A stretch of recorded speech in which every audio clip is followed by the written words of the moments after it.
So good morning, Sajith Candy, and hope you're doing well. I'm wonderful. Thank you. Yeah, thank you. And thank you for accepting our invitation to be the part of our Next Gen Entrepreneurs Beyond Dream series.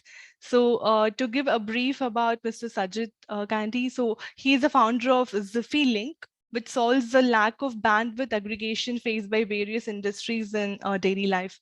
And also, their proprietary device, it can be connected with multiple dongles at the same time, and also from the various technologies like 2G, 3G, and 4G, and overall it aggregates and improves the speed of the network. And apart from addressing the live video streaming and narrow bandwidth issues, they also put it in places where internet connectivity is itself an issue, and they also enable the vital connectivity of internet in remote regions too. And we are really happy to have you with us today to discuss about your entrepreneurship journey and a brief about yourself and how you started the journey of Zifilink, please. Definitely.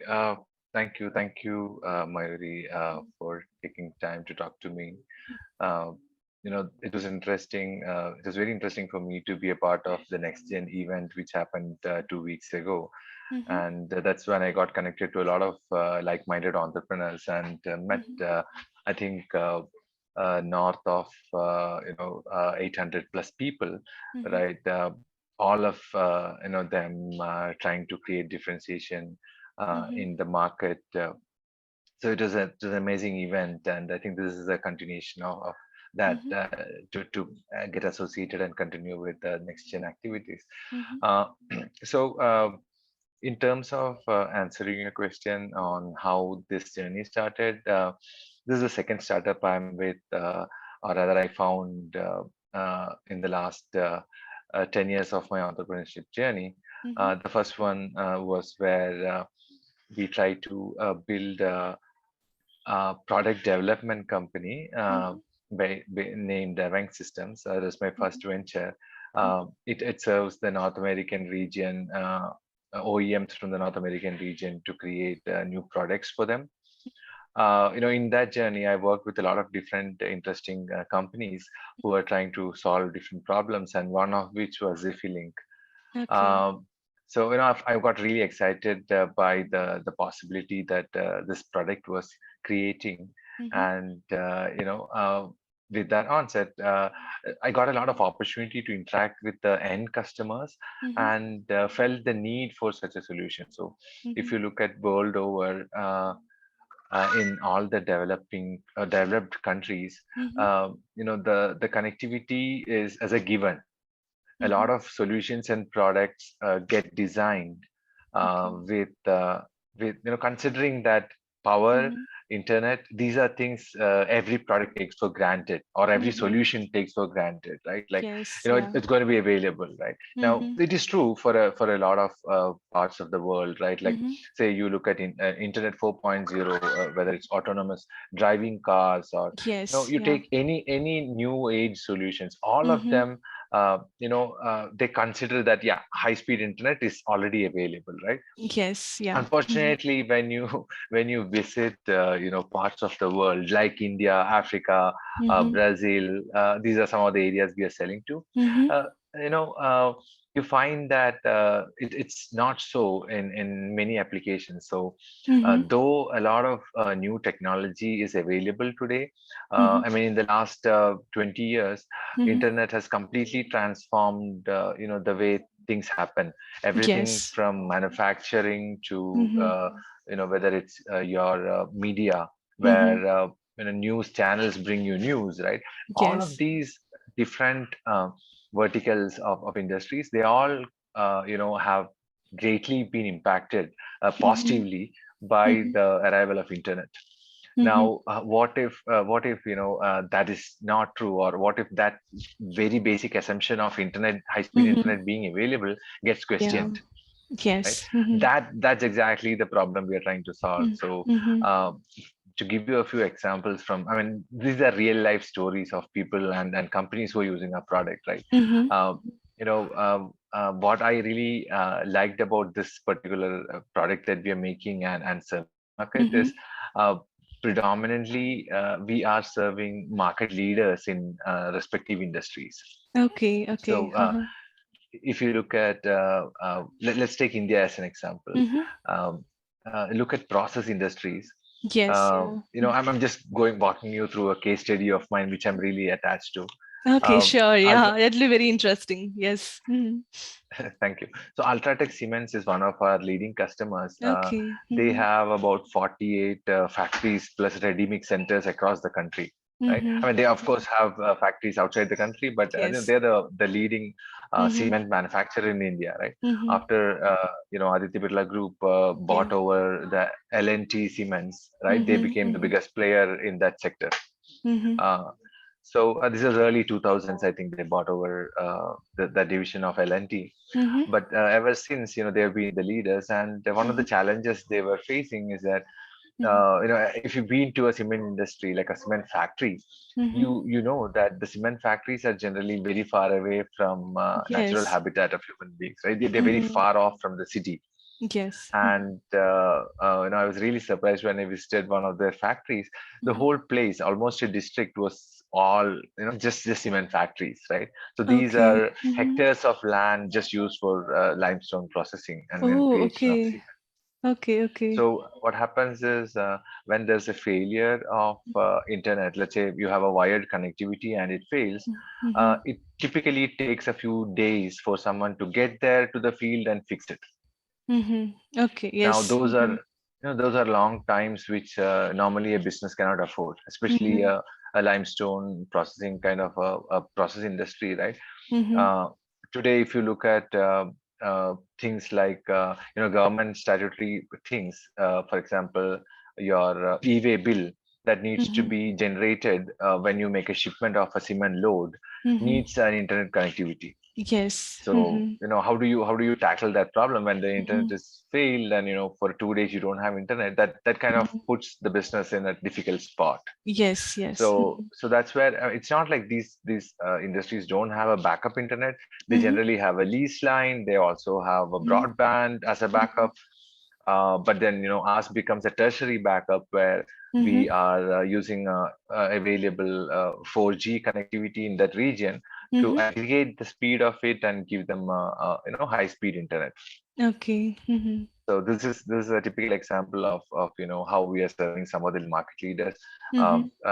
The other customer, one of our leading customers is Mm-hmm. PwC, where Okay. their Mm-hmm. their people go into different Mm-hmm. industries for doing audits, and Yeah. they Mm-hmm. do their magic with all those huge Excel sheets that are Yes. online, and they Mm-hmm. need access, and Mm-hmm. that's really where we come in handy. Our product comes in handy for them. Mm-hmm. They use our Mm-hmm. product for connecting to the internet.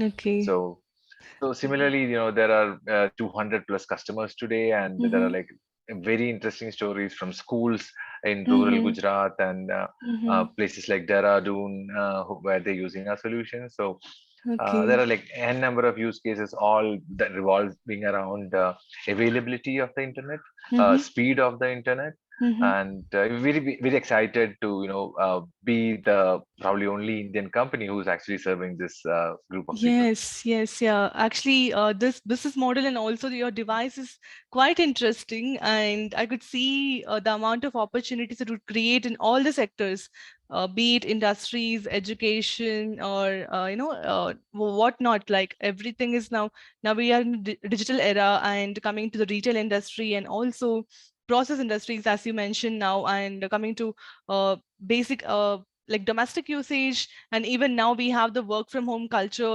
rampant. Like people are all like every home is having an internet connectivity. Like every home needs a wi-fi, and every home needs a dongle, like at least a dongle, so they and a person at least in a home is working from home.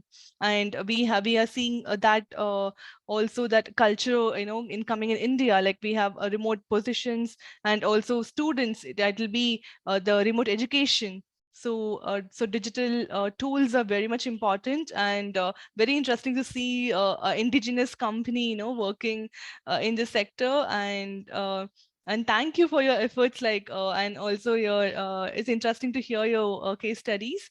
And coming to how where you said about the journey, and where did it sparkle you, like the entrepreneurship itself from you, like what were you doing, and a brief about yourself, when did you get into doing not a conventional salaried position, but you wanted to break into your own product, or your own company? Where did it come from? Good. Thank you for asking me that. So,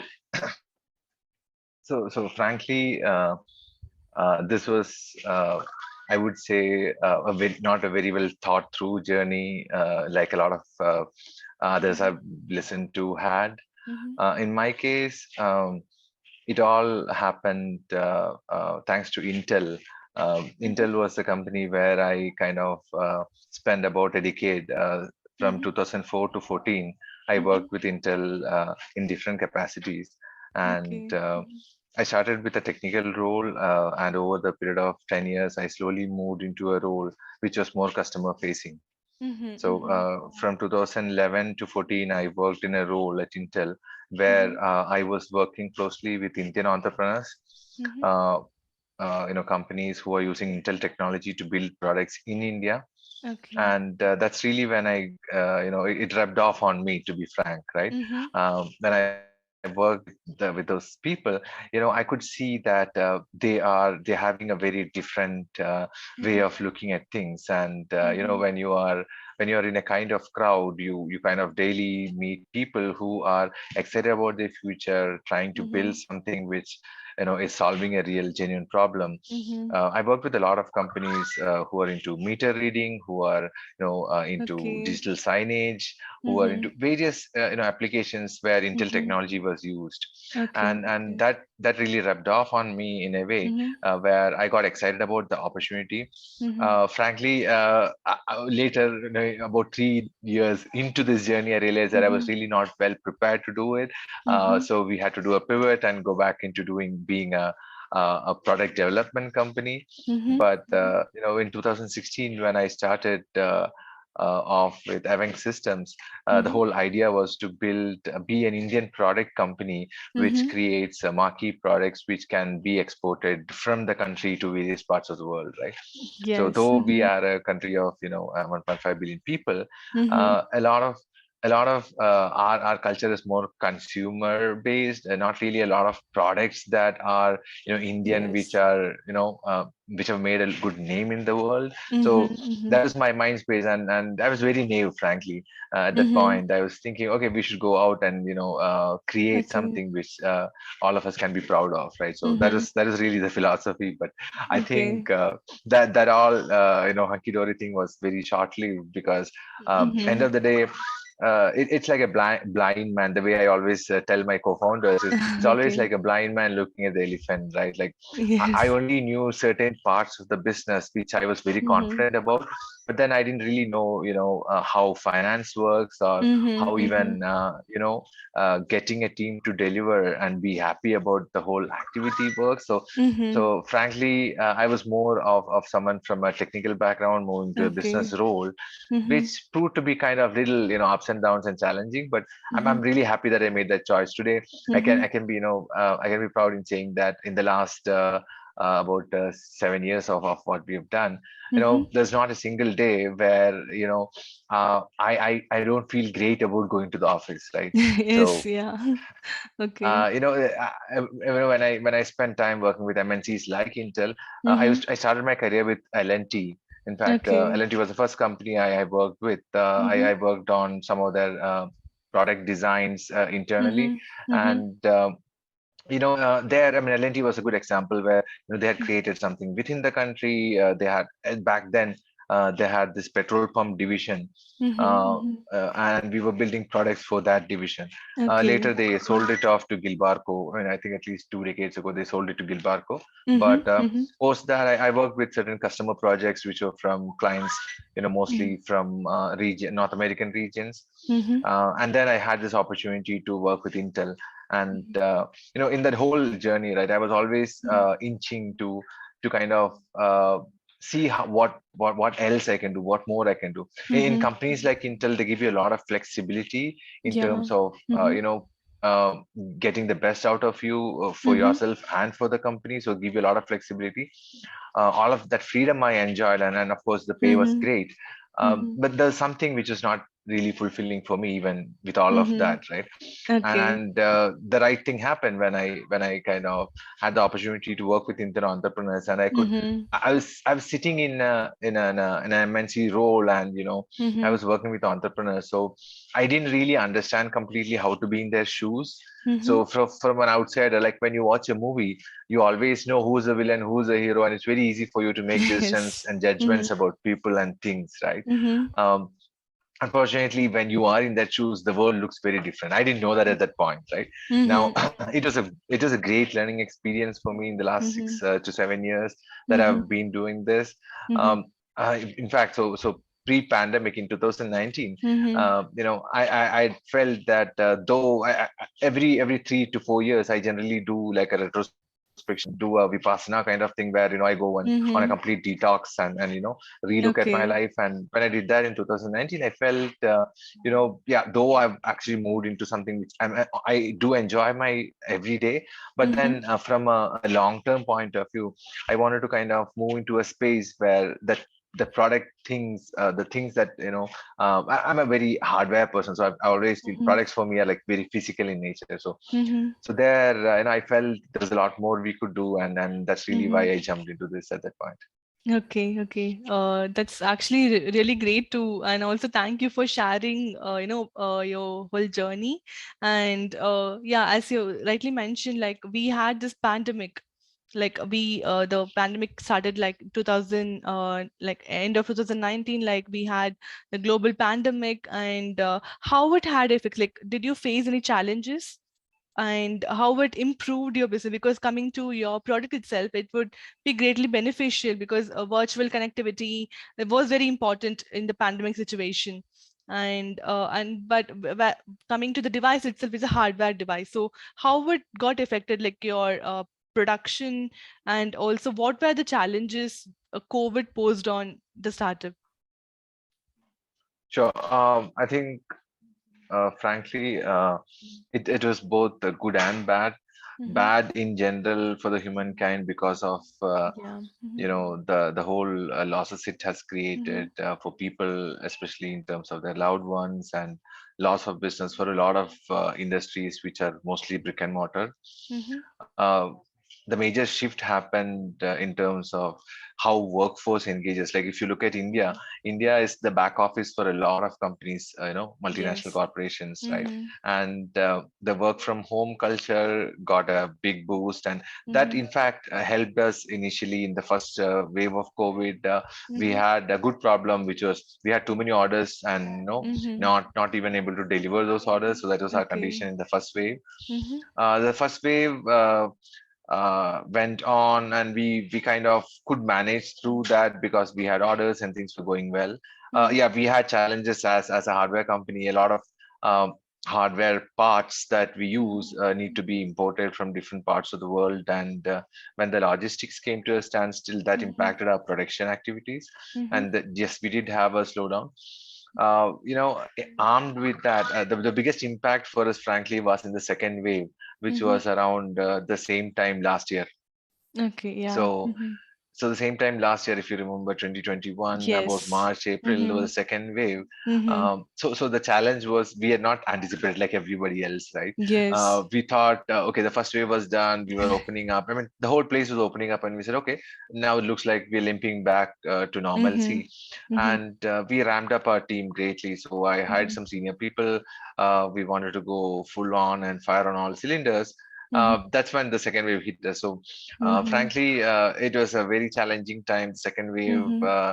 taught me a lot of lessons, how to uh, stay put and stick through with the thick and thin. So Mm-hmm. from being a 40 people company at that, well, not 40, about 30 change people company Mm-hmm. back then. We had to go back to being higher single digit number of people company, about 10 to 11 people Okay. we actually got to. So Mhm. that was a cycle. That was a pretty difficult cycle for me. Mhm. Though we could manage by managing some debts and all of that. Uh, I know the whole process itself was Mhm. very difficult or challenging for me at that point. Like Mhm. having had to let people go was not something I was used to. Okay. Mhm. Previously in my life, I had really not let go of so many people from the organization, and in Mhm. none of the organizations or teams I had worked with, I'd seen something that drastic. um, Okay. Mhm. and my coaches helped me. A lot of people who mentored me Mhm. helped me to kind of stay sane, frankly, Mhm. because day in and day out you had let people go, and then that Yes. impacts you. So though Mhm. of course it impacts them more, but Mhm. also when you do that, it impacts you as a person. You're Yes. kind of Yes. Mhm. getting second thoughts on, wow, is it all worth all the pain, right? Is Mhm. this Mhm. worth all the pain? So yeah, Yeah. so those were challenges, but I'm happy that all of those cycles ended now, and we are Yeah. kind of relatively back to normalcy. The whole world is back, and let's Yes. hope, Yes. fingers crossed. Let's hope this doesn't repeat ever in our lifetime. Yes, yes, yeah, sure. Yeah, that's actually fingers crossed. And also we also hope that a fourth wave doesn't impact much as it did before, like the previous waves. And yeah, you rightly pointed out that every startup would have that issue, like having the team, laying off people and all to manage the whole scenario. So yeah, that's an inevitable process which happened in most of the younger and emerging companies. So yeah, we can understand how yeah, painful and also how the process would have been there. And we hope that yeah, and also they bounce back. The getting a good team for a startup is a biggest challenge, I would say. Working with and also talking with many startups, we see that aggregating the right people and making a good team is a very big challenge for a startup. And when that goes off in hand, and it's actually it's a worrying situation. But yeah, we hope that this all comes back, in general sense, it bounce back in of everybody's life. And thank you for sharing that experience.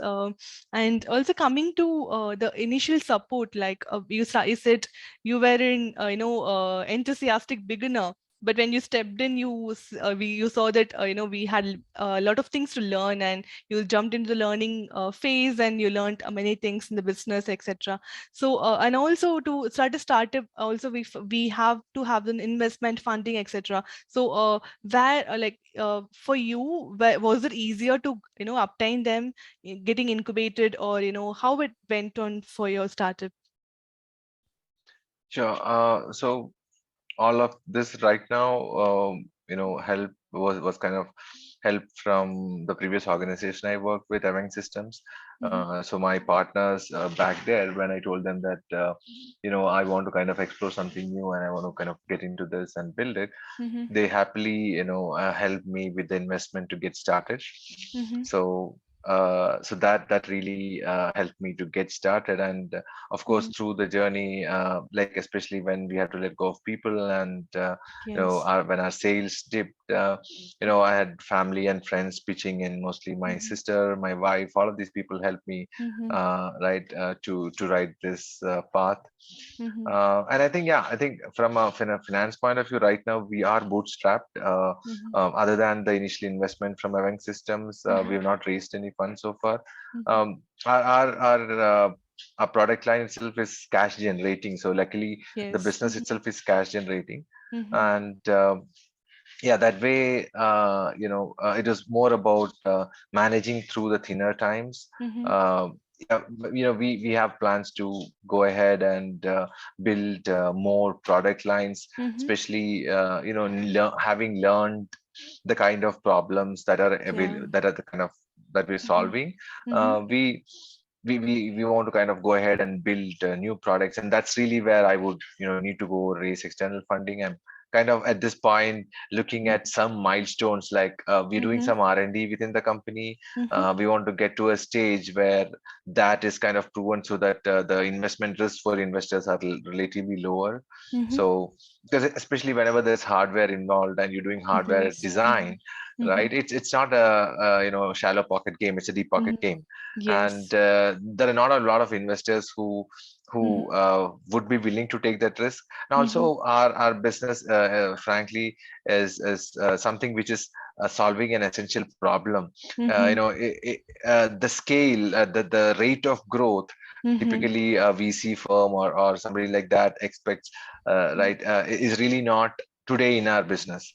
Yes. So Mhm. we are looking at, okay, Mhm. at this point, I'm still strategizing, working with some of the industry Mhm. leaders to understand, okay, what's the Okay. right path to take, Mhm. and Mhm. what's the kind of, mostly working with my mentors to figure out, Mhm. how we would walk the next 9 yards of this journey, right?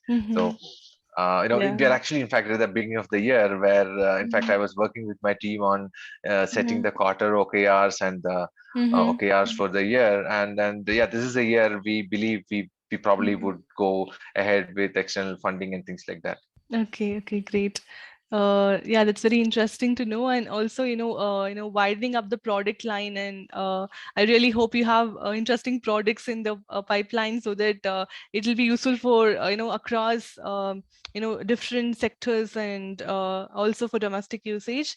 And when you said about the case study in beginning, it was very interesting. And if you could share any, what was your best moment, like when you started the Zifilink? And what was the best moment in the customer side? I would say, like, what made you very happy? Like, and not just the money point of view, but still, like you said, you were also, focusing on rural schools and etc. So, any such scenario which was it's very close to your heart, and you said, okay, I could achieve that, right? And you felt eternally happy. Any of such scenarios, if you could share with us, it will be great.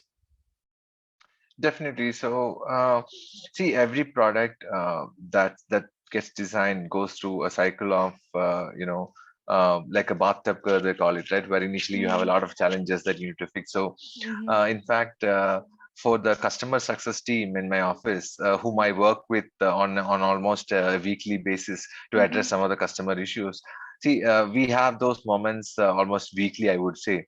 Okay, What okay. happens is, see, we make an equipment where we are using external dongles or external service providers, and Mhm. there's this cloud and all of Mhm. that. So there are like different parts of the puzzle that needs to come together, right? Yes, yes. Mhm. And a lot of times, what happens is, uh, the customer who is using our product, and a lot of those are people who do live video streaming, right? Mhm. So Mhm. so these are people who do live video streaming for of live events like a marriage, or Mhm. they go do this at a funeral function, or any of Yes. those Mhm. live events, right? Today, like Mhm. especially in the pandemic and post pandemic, a Mhm. lot of events are live streamed, Yes, yes. right? Yeah, yeah. Now, that particularly puts a lot of pressure, because your solution has to work at that exact moment Yes, and yes. deliver value, right? And that puts a Yes. lot of pressure on the customer success teams, and Okay. and Mhm. time and again it has happened that they run into issues. Like, it could be as simple as one of their dongles, or one of their SIM cards runs out of data, right? Yes. Now, they would panic, ideally, because they would see that the performance is dropping and they don't know why, right? So it's almost like one of those situations that you see in an English movie, Yes. and everyone springs into action, Yes. right? So Yeah. so I've had a lot of those situations where we could quickly jump on the problem and solve it for them, right? Mhm. Mhm. Now that you asked me about this, I was just thinking through when you were asking the question. So if I'm kind of really proud of a use case that I'm trying to enable, Mhm. there's one which is actually very close to my heart, Mhm. which is enabling internet connectivity in moving vehicles like ambulances, right? Yeah. Mhm. So Mhm. Tata has got this solution where Mhm. they have put a lot of equipments within an ambulance, and they take it to Mhm. rural areas for so I'm kind of forgetting the name of the specific Telehealth, product, but or yeah, telehealth kind of, checkups and everything they do. right, Mhm. it's telemedicine, but Tata had a Telemed. specific brand. Okay, Tata had okay. a specific brand name to it. They Mhm. already are running it across places. I have a blog also written on my website about it. Um, Okay. Mhm. so being able to help them with that use case was really Mhm. gratifying, Mhm. right? Mhm. Because they had no other option to do it, right? So Yes, they put yes, yeah. one or boxes in their ambulance, and Mhm. they could use that. And Mhm. collect all the data that's available in the ambulance back to the doctor. And Mhm. the current one that we are exploring, which we're very excited about, is Mhm. also the connectivity for ARTs, right? ARTs are Mhm. accident relief trains. Okay. So Okay. Indian Railways has about 16 divisions across the country, Mhm. and each division has about 5 6 trains which are called Mhm. ARTs, accident relief trains, which rush to a Okay. spot, Mhm. right? So they're currently exploring our solution to provide Mhm. connectivity within the accident relief trains, Mhm. where that's equipped with even an operation theater within the train. Mhm. Mhm. So the expert doctor could be sitting in some senior doctor could be sitting in a hospital in Delhi or Yes. Mumbai, right? Mhm. Whereas the junior doctors who are in the train would get on a video call with them and solve it. So Mhm. that's a problem we are still solving, but we're very Mhm. excited about such opportunities. Yeah, that's actually, yeah, the value proposition is very great here. Like, to see the value itself is the, value of life. It's directly, affecting it. And yeah, we're very happy that you could, work with such solutions. And also we have this indigenous product which could solve such issues which we face in our country. And yeah, it's very interesting. And yeah, thank you for participating in the discussion. And as a final takeaway for aspiring youngsters to who aspire to be an entrepreneur, what you would say from your experience? Two takeaway points for them. All right. See, I think the only thing I would like to leave anyone who gets a chance to listen to this is, you know, uh, create create small steps. Mm-hmm. Look at a long term strategy. Make sure Mm-hmm. that you're answering the why question. Why are you doing something, right? Make sure Yes. your answer to that question Mm-hmm. is very important, and it is relevant for you, not today, but even after 6 months, a year or Mm-hmm. two, right? Mm-hmm. Now, once you have your why question answered, and Mm-hmm. that's going to be holding true for the next, Yes. let's say, 3 to 5 years, Yes. just look at small steps, right? Just Mm-hmm. look at, like, don't, like, one of those things I regret today is how I was measuring myself for the progress we are making, Mm-hmm. right? I was looking at milestones which are 3 months long. Mm-hmm. Rather, today what we do is we look at progress that we make on a weekly or a daily basis, right, as much as Mm-hmm. possible. So Yes. we Yeah. try and break that down, and Mm-hmm. get to a system. So believe in a system, and Mm-hmm. like, once you know your why question is answered correctly and you're Mm-hmm. comfortable with the answer, just Mm-hmm. look at small steps, and look at how you're making them, and congratulate yourself, right, for Mm-hmm. making that small step. So create those small Yes. wins, and that becomes a Mm-hmm. habit, right? So Yes. creating Mm-hmm. those everyday small wins, because it's not Mm-hmm. just you, there's a big team behind you. You Mm-hmm. got to, you got to guide them, you got to be the Yes. person who's helping them, right, to Mm-hmm. be their best. So Yes. I mean, again, there's no magic pill. It's really grit that gets you there. Mm-hmm. So there are going to be definitely days when you feel low, you Mm-hmm. feel like you're getting lost, but then take Yes. occasional breaks, like take a break every 3 months and go Mm-hmm. back and revisit things. Mm-hmm. Those are things. I'm sorry I couldn't kind of point twice, It's categorize them fine. on one or Yeah. two, but this is Yeah. broadly what I would want to leave I with anybody who listens to Yes, this. yes, it was very, yeah, it would be very helpful. And thanks a lot again, Sajid, so for participating in our Beyond Dream series. And we really appreciate your time and making up to this